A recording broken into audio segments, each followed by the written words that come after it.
오늘 참 복된 날이고 또 즐거운 날이고 또 복된 한 해가 시작이 되었습니다. 또 오늘 남성 중창단 또 이렇게 멋지게 또 찬양해 주시고 너무 감사한 시간이었습니다. 어저께 아침부터 밤 늦게까지 안개가 자욱하게 끼고 또 비도 오고 해서 다니시는데 운전하시는데 많이 불편하셨을 것 같습니다. 근데 오늘 아침에 일어나 보니까 푸른 하늘이 보여지고 너무 날이 좋아서 올 한 해가 이렇게 활짝 펼쳐지는 그런 한 해가 되었으면 좋겠다라는 생각이 들었습니다. 우리 앞뒤 좌우로 한번 이렇게 인사 나눴으면 좋겠습니다. 복에 복이 더해지기를 기도합니다. 축복합니다. 복에 복이 더해지기를 축복합니다. 한번 인사 나누시겠습니다.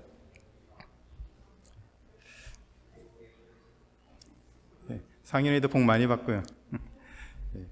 하나님이 기뻐하시는 교회는 어떤 교회일까요? 자체 건물도 있고 교인 수가 한 1000명 정도는 되면 하나님이 기뻐하시는 교회가 될까요? 아니면 작은 교회가 하나님이 기뻐하시는 교회가 될까요?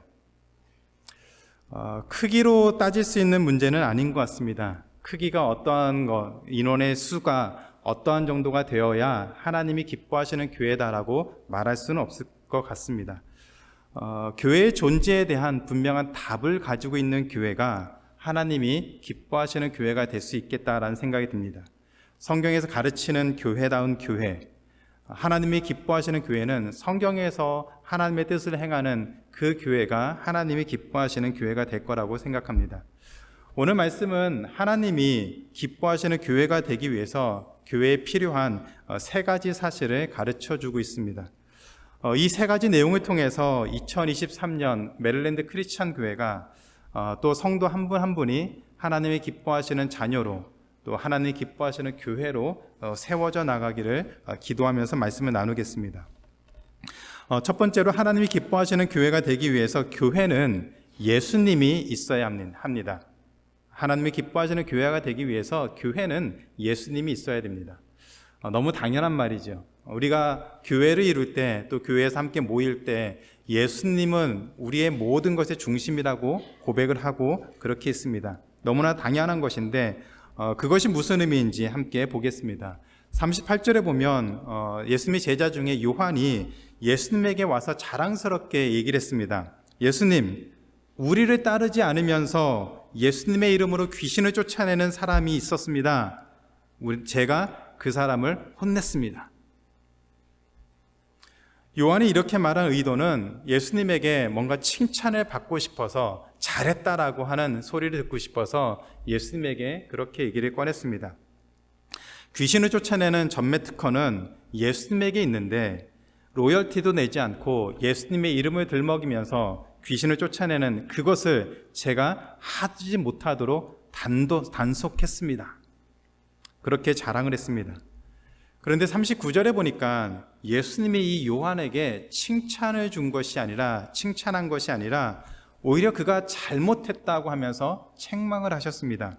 이렇게 말씀하시죠. 예수께서 이르시되 금하지 말라. 내 이름을 의탁하여 능한 일을 행하고 즉시로 나를 비방할 자가 없다라고 하셨습니다. 예수님 믿고 예수님의 이름으로 능력을 행하면 됐지 왜 내 편, 네 편 따지느냐 이 말씀이죠. 예수님의 말씀은 제자들이 지금 편가르기를 하면서 오히려 복음을 전하는 것, 복음을 드러내는 그 모습을 방해하고 있다는 의미로 말씀하고 계십니다. 제자들에게는 귀신을 쫓아내는 것이 문제가 아니라 자신들을 따르는가, 자신들과 한 포지션을 취하고 있는가가 오히려 더 중요한 문제였습니다. 그래서 제자들은 예수님을 따르는 사람들, 자신들과 예수님을 따르지 않는 비주류들로 나누어서 생각을 했습니다. 그런데 문제는 누가 더 능력을 더 많이 나타내죠? 현재는 비주류들, 자신들과 함께하지 않는 사람들이 오히려 더 많은 능력을 나타내고 있습니다.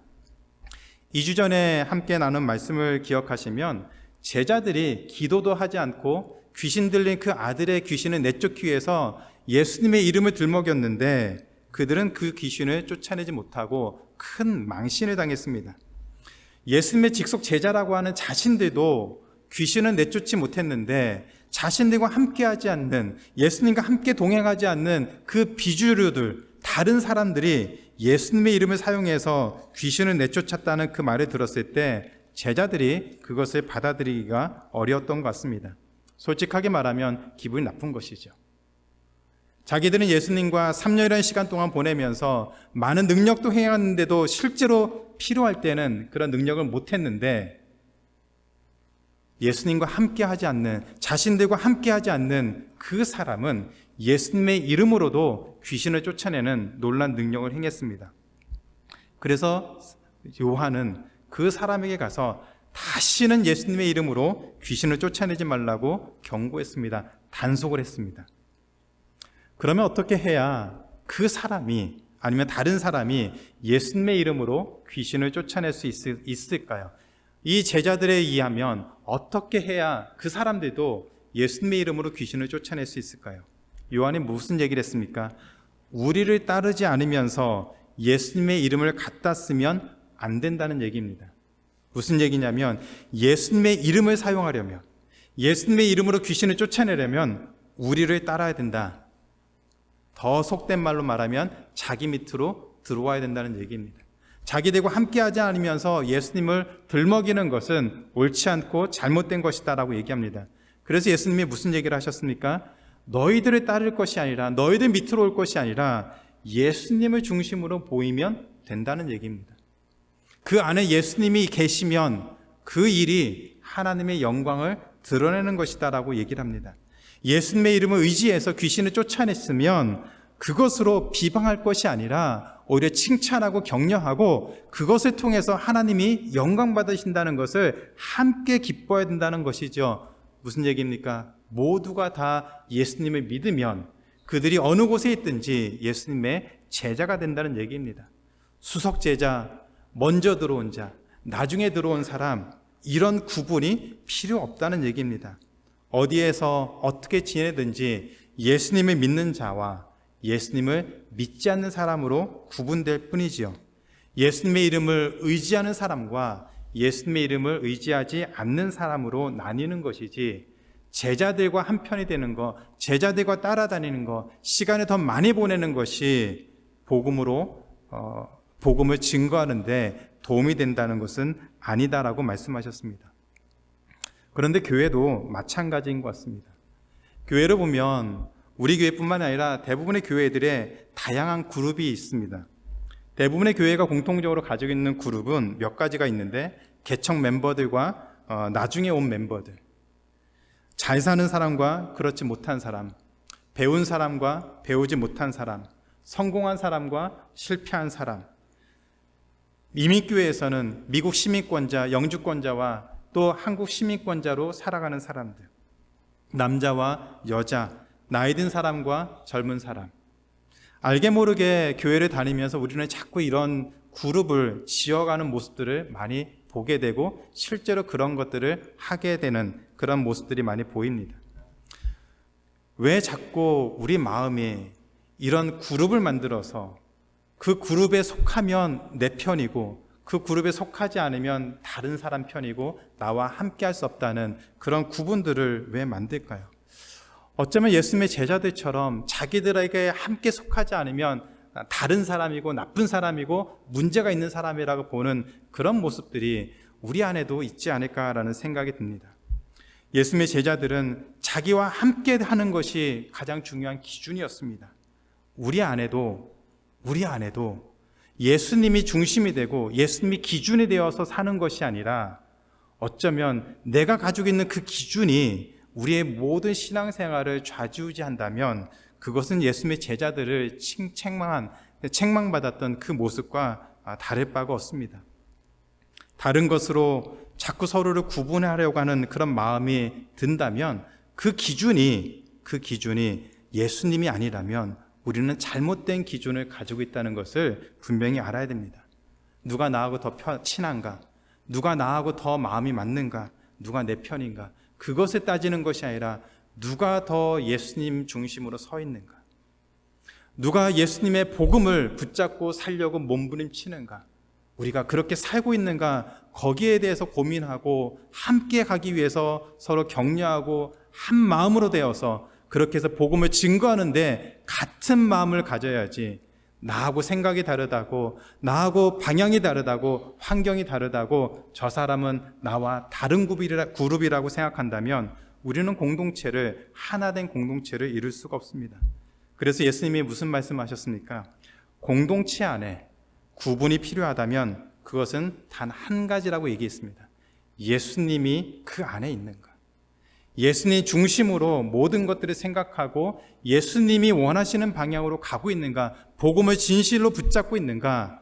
그렇지 못한가? 그것이 예수님이 주신 기준이었습니다. 우리가 예수 그리스도 안에 분명하게 거한다면, 예수님이 중심이 되신다면, 그래서 우리는 그리스도 안에서 형제요 자매로 그렇게 서로 대하고 함께 관계할 수가 있습니다. 그가 어떤 상황이 있든지 그 안에 복음이 들어가 있으면, 예수님이 중심된 삶을 살고 있으면 그 사람 나이와 상관없이, 지위와 상관없이, 상황에 상관없이 그리스도 안에서 형제가 되고 자매가 된다는 것을 기억하시기 바랍니다. 그래서 우리는 같은 편이 될 수 있습니다.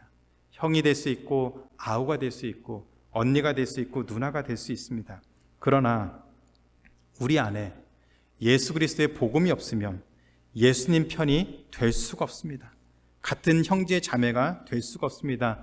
반드시 나뉘어질 수밖에 없습니다. 말씀도 없고 예수님의 복음도 없다면 교회를 오래 다니고 직분을 받아도 우리는 예수님 편이 될 수가 없습니다. 그래서 교회에는 복음이 있어야 됩니다. 복음을 기준으로 모여야 됩니다. 예전에 군대에서 체육 시간에도 그런 거 많이 했죠. 앞에서 선생님이나 지휘자가 한 사람을 지목해서 누구누구 앞으로 해쳐 모여 하면 모든 사람들이 어느 곳에 있든지 그 사람 뒤로 줄에 쫙 서게 됩니다. 예수님이 하신 말씀이 바로 그 얘기입니다. 우리가 어떤 기준을 가지고 서로 해쳐 모여라고 말하는 것이 아니라 예수님 기준으로 그 뒤로 쫙 모여서라고 지금 말씀하고 있습니다. 그러면 예수님 뒤로 모이기만 하면 됩니다. 교회 오래 다니고 직분이 있는 것, 그것을 내세워서 그 줄로 세우려고 하는 것이 아니라 예수님이 우리 삶의 기준이 되고, 예수님이 우리 교회의 기준이 되고, 우리 생각의 기준이 되어서 그 기준에 우리가 잘 서 있는가, 그것을 고민하면서 살아가면 우리 안에는 구분이 있을 수 없습니다. 우리는 하나가 될 수 있고 하나님 기뻐하시는 교회를 서로 협력해서 세워 나갈 수가 있습니다. 평생 신앙생활 해오시면서 나름대로 많은 경험도 있으시고 많은 지식도 있으시고 또 많은 관계도 있으시죠.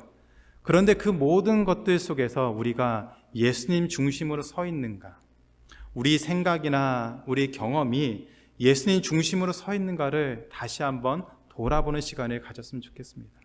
평생의 싸움이 바로 이 싸움이 되기를 원합니다. 그래서 2023년 새로 시작하는 오늘, 우리가 올 한 해를 돌아볼 때, 기도하실 때 내가 올 한 해만큼은 예수님 중심으로 생각하고 예수님이 원하시는 것이 무엇인지를 고민하고 교회 안에서도 예수님 중심으로 생각하는 그런 것들을 결단하고 하나님 앞에 서가는 그런 삶이 되기를 바랍니다.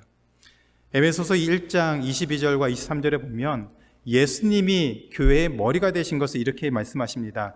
또 만물을 그의 발 아래에 복종하게 하시고 그를 만물 위에 교회의 머리로 삼으셨다라고 했습니다. 교회는 그의 몸이니 만물 안에서 만물을 충만하게 하시는 이의 충만함이라고 했습니다. 예수님이 교회의 머리라고 했습니다.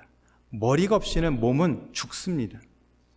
중심이 없으면 우리는 뿔뿔이 흩어질 수밖에 없습니다. 그렇기 때문에 예수님이 우리의 중심이 되지 않으면 우리는 모이는 것도 의미가 없고 함께하는 것도 의미가 없습니다. 예수님이 중심이 되어서 모든 것들을 고민하고 함께하고 고민하고 살아가면, 그렇게 서로 섬기고 그렇게 사랑하면 9장 41절에 예수님이 이렇게 말씀하십니다. 그가 결코 상을 잃지 않으리라. 그 과정이 힘들 수도 있고 어려울 수도 있지만, 그러나 우리가 몸부림치면서 예수님 중심으로 살아가려고 한다면 그가 결코 상을 잃지 않는다고 했습니다. 천국을 소유한다라고 했습니다. 우리가 이 땅을 살아가면서 예수님의 그 중심을 가지고 살아간다면 어떤 상황에 처하든지 우리는 천국의 상을 잃지 않고 이 땅을 살아갈 수 있습니다. 기억하시기 바랍니다. 교회는 하나님의 것입니다. 예수님이 중심이 되어야 됩니다. 목사의 것도 아니고 장로의 것도 아니고 목소리 큰 사람의 것도 아닙니다. 예수 그리스도가 중심이 되어지고 우리 삶을 나누고 주어진 일을 감당한다면 그 모든 상을 우리는 잃지 않고 받을 수가 있습니다. 누릴 수가 있습니다. 이 사실을 기억하시고 올 한 해 우리 가정에서도 교회에서도 예수님이 중심되는 가정, 예수님이 중심되는 그런 교회를 세우시기 위해서 함께 마음을 모으고 기도하고 나아갈 수 있는 그런 멜린드 크리스찬 교회 성도 한 분 한 분 또 교회가 되기를 주님의 이름으로 축원합니다. 두 번째로 하나님이 기뻐하시는 교회가 되기 위해 교회는 죄를 버려야 합니다. 하나님이 기뻐하시는 교회가 되기 위해서 교회는 죄를 버려야 됩니다. 예수님은 우리가 버려야 될 죄에 대해서 두 가지 종류를 말씀하고 계십니다.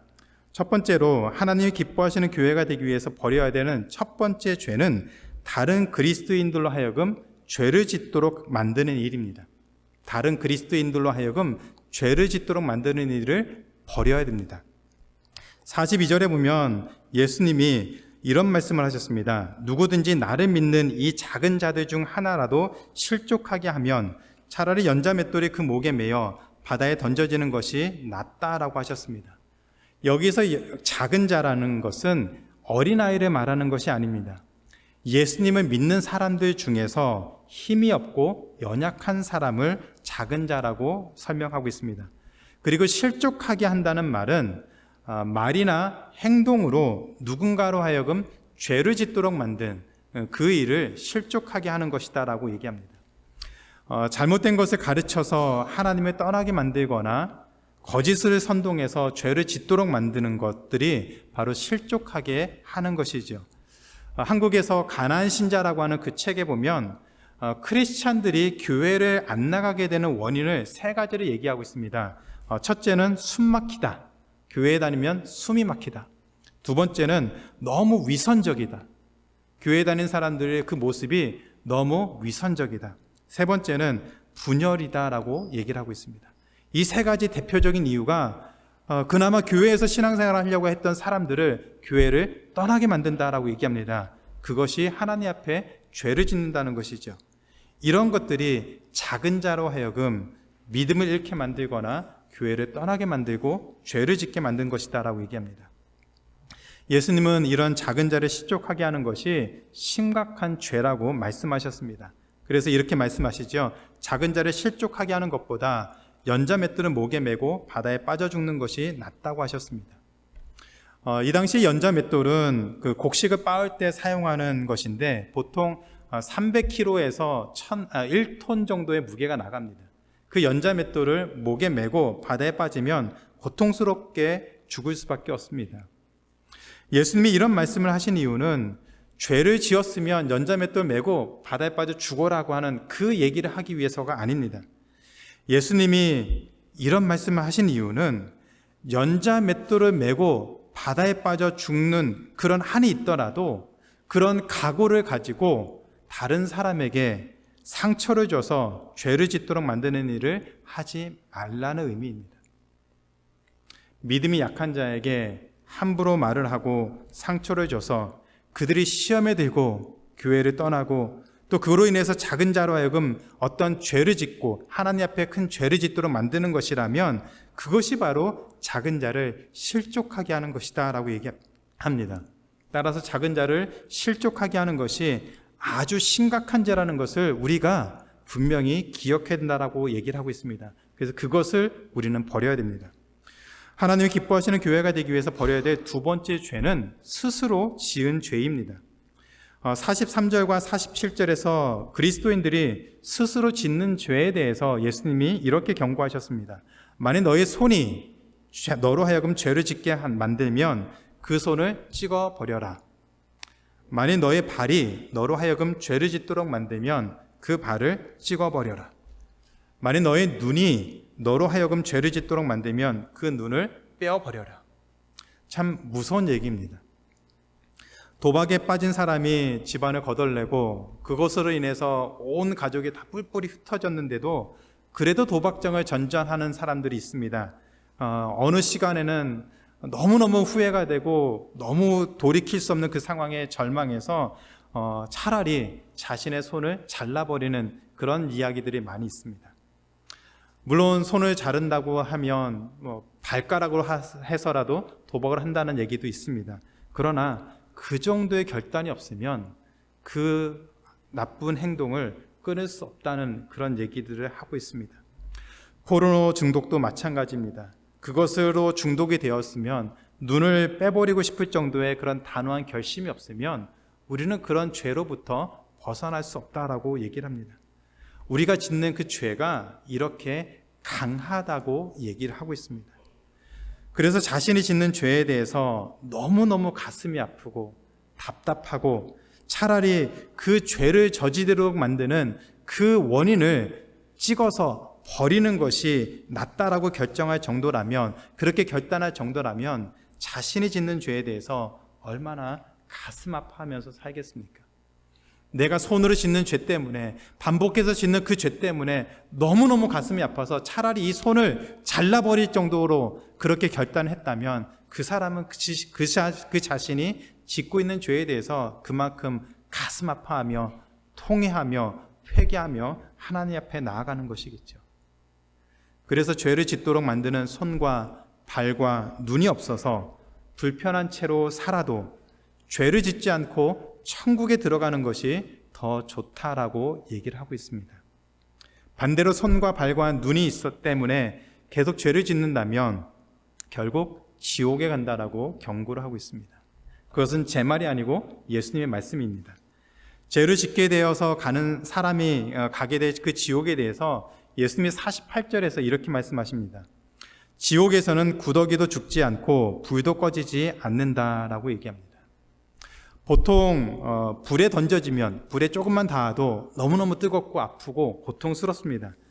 그렇게 불에 던져지면 그 큰 고통을 당하면서 죽게 되죠. 그런데 지옥에서는 영원히 죽지 않으면서 그 뜨거운 불의 고통을 계속해서 당하니까 상상할 수 없는 그런 고통을 겪게 된다라고 얘기를 합니다. 따라서 지옥에서 이런 큰 형벌을 받지 않으면서 영원히 살고 싶으면 우리의 눈과 손과 발로 짓는 그 죄를 짓지 말아야 한다라고 얘기합니다. 물론 여기서 얘기하는 것이 꼭 손과 발과 눈만 말한 것이 아니라 우리가 반복해서 짓게 되는 그 죄의 원인을 제거해야만 우리가 하나님 앞에 구원받은 자로서 살아갈 수 있다라고 얘기하고 또 그렇게 몸부림치면서 살아야 된다라고 얘기를 하고 있습니다. 예수님이 이처럼 작은 자를 실족시키지 말고 죄를 짓도록 만드는 것을 과감하게 찍어버려서라도 그렇게 우리의 죄를 버려라라고 과장된 표현을 사용하신 이유는 우리가 지을 수 있는 그 죄에 대해서 우리가 정말 가슴 아파하고 그것을 통회하고 하나님 앞에 회개하는 마음을 가지고 나아가야 그 죄로부터 자유로울 수 있다라고 자유롭기 때문입니다. 이 같은 예수님의 말씀은 구원받은 사람이 작은 자를 실족시키거나 스스로 죄를 지으면 구원받지 못한다는 말이 아닙니다. 구원받았으면 작은 자를 실족시키지 않을 것이고 혹시라도 실수로 실족시켰다면 그 부분에 대해서 회개하고 하나님의 은혜를 구하는 사람이겠죠. 그럼에도 불구하고 그것을 모르고 계속해서 반복해서 죄를 짓고 회개하지 않는다면, 돌아서지 않는다면 그 사람은 처음부터 구원받지 못한 사람이라는 얘기입니다. 하나님은 우리에게 구원받은 사람은 하나님이 기뻐하신 모습을 사는 것이지 우리가 살아가면서 죄를 짓는 것을 정당화하고 그래도 괜찮다라고 말씀하지 않으셨습니다. 우리가 구원받은 자라면 우리의 모습을 돌아보고 우리가 어떤 모습으로 실수하고 잘못하는 것이 있으면 그 모습에 대해서 하나님 앞에 회개하고 그 죄에 대해서 통회하고 하나님의 은혜를 구하는 자리로 나오라고 하셨습니다. 그래서 예수님은 작은 자를 실족시키지 말라고, 그리고 우리가 스스로 짓는 그 죄의 원인을 제거하고 계속해서 하나님의 은혜를 구하는 자리로 나아가야 우리는 천국을 소유한 사람으로 살 수 있다라고 얘기를 하고 있습니다. 죄는 가벼운 것이 아닙니다. 죄의 문제를 해결하지 못하면 온몸이 지옥에 던져질 수 있다는 것을 분명히 기억해야 됩니다. 그렇기 때문에 우리에게는 복음이 필요하죠. 복음이 없으면 우리는 죄의 문제를 해결할 수가 없습니다. 따라서 우리는 복음을 붙잡아야 되고, 그 복음을 붙잡았다면 죄에 대해서 민감하게 반응하고서 살아야 됩니다. 2023년 한 해를 시작하면서 새해 첫날 좀 무거운 주제입니다. 죄에 대해서 얘기하고, 우리의 구원에 대해서 얘기하고, 지옥에 대해서 얘기하는 것이 좀 무거운 주제입니다. 그런데 오히려 이것이 우리에게 가장 필요한 이야기다라고, 말씀이다라고 생각이 듭니다. 우리가 살아가는 이유는 하나님의 은혜로 구원을 받아서 영원한 천국에 대한 소망을 가지고 살아가는 것입니다. 그 시간이 언제가 되었든지 그 소망을 가지고 살아가기 위해서 우리는 복음이 필요합니다. 그러기 위해서 우리는 죄에 대해서 자신하지 말고, 늘 넘어질 수 있고, 늘 실수할 수 있고, 잘못 판단할 수 있다는 것을 기억하시고, 그런 우리 연약함을 돌아보시면서 우리가 혹시라도 작은 자, 연약한 자, 다른 사람들이 알아주지 않는 그 사람을 혹시라도 우리가 실족하게 해서 하나님 앞에 죄를 범하게 하는 것은 아닌가. 어쩌면 우리가 우리 죄에 대해서, 우리 자신에 대해서 너무 관대해서, 우리가 짓고 있는 그 죄에 대해서 너무 관대하게 생각하는 것은 아닌가. 너무 너그러운 것은 아닌가. 다른 사람들이 잘못하는 것은 손가락질해 가면서 그거 하면 안 된다라고 하면서 우리가 짓는 죄에 대해서는 너무 너그러워서 괜찮다라고 그렇게 스스로 위로하는 것은 아닌가. 다시 한번 돌아보기 원합니다. 죄에 대해서 민감하게 반응해야 됩니다. 그것을 철저하게 하나님 앞에 가지고 나아가야 됩니다. 그러면 천국을 소유한 하나님의 백성이 되고, 그런 성도들이 모인 교회는, 특별히 멜린드 크리스찬 교회는 하나님을 기쁘시게 하는 교회가 될 줄로 믿습니다. 이 소망을 가지고 2023년 우리가 교회를 하나님이 기뻐하시는 교회로 세우기 위해서 우리 모습을 돌아보면서 우리가 버려야 될 죄를 버리고 하나님 앞에 한 걸음 한 걸음 더 진실하게 나갈 수 있는 우리 모두의 삶이 되기를 주님의 이름으로 축원합니다. 세 번째로, 하나님이 기뻐하시는 교회가 되기 위해서 소금을 두고 화목하게 살라고 하셨습니다. 소금을 두고 화목하게 살아야 됩니다. 하나님이 기뻐하시는 교회를 세우기 위해서 예수님의 첫 번째로 복음 중심으로, 예수님 중심으로 살아야 한다고 했습니다. 그리고 두 번째는 다른 약한 사람을 실족하게 하지 말라고 했습니다. 그리고 자신이 지은 죄를 버리라고 했습니다. 그리고 세 번째로, 하나님이 기뻐하시는 교회가 되기 위해서 예수님은 시청각 자료를 주셨습니다. 하나님이 기뻐하시는 교회가 되기 위해서 예수님은 소금을 두고서 서로 화목하게 지내라고 했습니다. 레위기 2장 13절에 보면 이런 말씀이 있습니다. 같이 한번 읽겠습니다. 레위기 2장 13절입니다. 시작. 내 모든 소재물에 소금을 치라. 내 하나님의 언약의 소금을 내 소재에 빼지 못할지니 내 모든 예물에 소금을 드릴지니라. 하나님께 드려지는 제물 중에서 음식으로 만든 소재물에 소금을 뿌리라고 했습니다. 음식으로 만든 소재물에는 소금을 뿌리라고 하셨습니다. 이때 사용하는 소금을 하나님은 언약의 소금이다라고 부르셨습니다. 제사장은 이 언약의 소금을 친 소재를 불에 태웁니다. 그러면 제물은 불에 타서 다 사라집니다. 그런데 그 뜨거운 불 속에서, 그 불 위에서 제물이 탈 때 그 언약의 소금은 그 자리에 남아 있습니다. 그리고 그 소금을 하나님이 기억하신다라고 하셨습니다. 우리에게 있는 죄의 모습은 하나님 앞에 섰을 때 예수 그리스도로 말미암아 불에 타서 다 없어지겠지만, 하나님의 변치 않는 그 언약은 우리의 죄를 씻기시며 우리를 구원하신다는 사실을 이 언약의 소금을 놓고 말씀하셨습니다.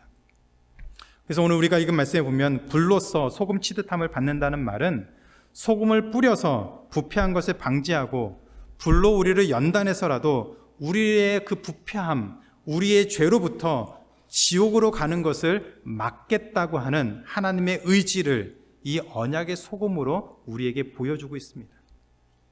그 언약의 소금을 보시면서 하나님이 기억하시고 우리를 절대로 지옥에 가도록 하나님이 놔두지 않고 반드시 천국의 소망을 가지고 이 땅을 살도록 만들겠다라고 하나님이 약속하셨습니다. 따라서 그리스도인들은 소금을 두고 서로 화목하게 지내야 됩니다. 소금을 두고 하나님이 우리 죄를 용서하신 것을 우리는 기억해야 합니다. 그렇게 살아야 됩니다. 소금을 두고 각자가 죄 용서받은 그 사람인 것을 기억하고 서로 화목하고 서로 용서하고 서로 하나 될 수 있도록 기도해야 됩니다. 그 방법이 소금이 그 맛을 잃지 않는 것처럼 그리스도인들이라면 서로 편 만들지 말고 작은 자를 실족시키지 말고 스스로 죄를 짓지 말고 자신의 모습을 돌아보면서 우리가 하나님 앞에 얼마나 부패한 사람이었는지, 그러나 그리스도로 말미암아 우리가 그 큰 은혜를 받은 사람인지를 기억하며 사는 것입니다. 그 일을 위해서 예수님은 소금을 두고 서로 화목하라고 했습니다. 그것이 우리의 죄를 해결할 수 있는 하나님의 은혜라는 것을 기억하며 살라고 했습니다. 오늘 집에 돌아가셔서 여러분도 이렇게 해보셨으면 좋겠습니다. 제가 소금을 좀 준비해 왔는데, 소금을 손바닥에 올려놓고 한번 여러분들이 우리 모습들을 한번 돌아보는 시간을 가졌으면 좋겠습니다. 내가 교회 안에서 패거리 문화를 만들고 혹시라도 연약한 사람을 실족하게 만드는 것은 아닌지 돌아보시기 바랍니다. 여러분 손바닥에 올려진 이 소금을 보면서 혹시라도 내가 연약한 사람을 실족하게 만들고 예수님 중심이 아닌 나 중심으로 사는 것은 아닌지 돌아보시기 바랍니다. 소금을 손바닥에 올려놓고 내가 여전히 반복해서 죄를 짓고 하나님 앞에 회개하지 않으며 여전히 강팍한 마음으로 그렇게 고집부리며 살고 있는 것은 아닌지 이 소금을 두고서 돌아보시기 바랍니다. 그리고 우리 다 연약하고 우리 옆에 함께 앉아서 예배드리는 우리 모두가 다 연약하고 부족하고 하나님의 은혜 없이는 살 수밖에 없는 그런 연약한 사람인 것을 기억하고 서로에게 한 걸음 더 나아갈 수 있는, 그래서 화목하게 함께 할 수 있는 그런 교회를 세워가는 우리 모두가 되기를 주님의 이름으로 축원합니다. 교회는 사실 단순합니다. 저는 작년부터 교회를 위해서 기도할 때 참 단순한 것을 기도하고 있습니다. 우리가 교회에 모인 이유는 예배드리고 하나님 주신 은혜를 나누고 서로 사랑을 고백하고 말씀으로 양육받고 세상으로 나가서 하나님의 자녀로 사는 것입니다. 그것이 교회의 본질입니다.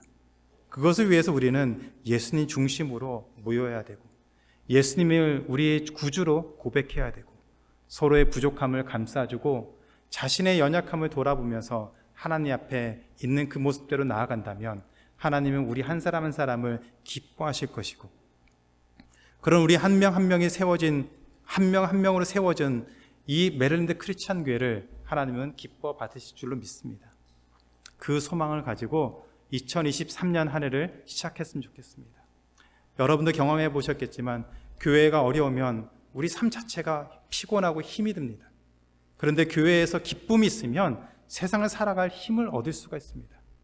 2023년에 메릴랜드 크리스찬 교회는 우리 각자에게 힘을 주고 소망을 주고 기쁨을 줄 수 있는 그런 교회가 되기를 주님의 이름으로 축원합니다. 세상에서 힘들고 어렵고 속상하고 억울한 심정을 가지고 교회에 왔을 때 우리가 함께하고 예배드리고 함께 삶을 나눴을 때 여기에서 힘을 받고 다시 세상에 나갈 수 있는 그런 교회가 되도록 여러분 기도해 주시고 한 마음을 모아주시고 그런 교회를 세우기 위해서 우리가 하나님 앞에 더 간절하게 나아가는 그런 한 해가 되기를 주님의 이름으로 축원합니다.